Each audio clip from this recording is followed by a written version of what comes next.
do you have trouble with a scar? Maybe you want a little help with? Coming up after the break, Dr. Tim Jochen from Contour Dermatology joins us live in studio. Good morning, Doc, to talk about what you can do about those scars. You're watching CBS Local 2 this morning. Our time now is 6:53. Always a pleasure to have Dr. Jochen from Contour Dermatology joining us to talk about scars this morning and some of the treatment options that people have. I know we have quite a few photos to go through, so let's go ahead and just start by pulling some of those up. Maybe you can tell us what kind of scars we're looking at and maybe some of the treatment options used here. This is the most common type of scar that we get questions about. This is acne scarring. And, you know, with acne scarring, we have some really great options for people now. My favorite combination is subcision, where we put a blade underneath the scar to lift it up, and also combine it with fillers and a laser to shrink and tighten the skin. So with that, we can get really dramatic results, as you can see in this picture here. Yeah, that looks pretty good. All right, what else do we have here?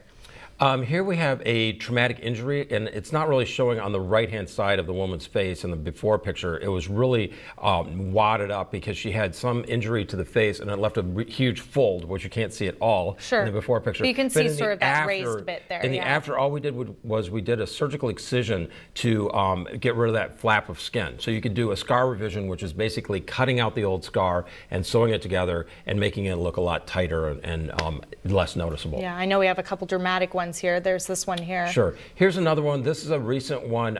If you notice here, what we do is when we're doing scar evaluations, we say, what's the first thing that catches your eye? And in this one, the first thing that catches your eye is the color.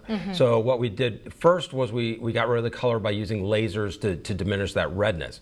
Next thing you notice with this scar is that it was very depressed. And so what we did was we did subcision and fillers in the scar as well. And then finally we started doing dermabrasions. And in a spot like that, that makes such a big difference self-esteem-wise and everything huge. And I'm telling you, we're so good at scars now that if you stick with this process, we can almost make scars disappear, unless they're, you know, something really horrendous. But we can really make a big difference. But it is a journey. It will take usually at least 6 months to get people where they want to go. Right. Oh, wow. That's a dramatic difference. Yeah. And here again, this was an infection that the guy got, and it led to a lot of scarring underneath the skin. And so with this, we did fillers. We did the subcision where we lifted up the scar, what was binding it down to the underlying tissue.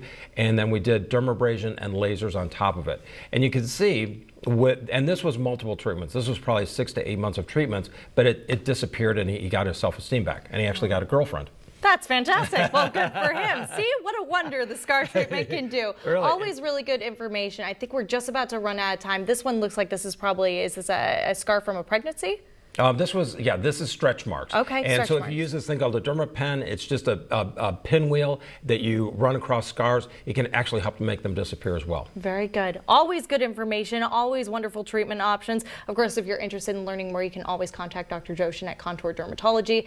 I'm sure we've got more information on our website. And then what's the website they can go to visit for you? ContourDerm.com. There you go. That's always good too. And then we've got the addresses of the 3 different locations there as well. Thanks for coming in.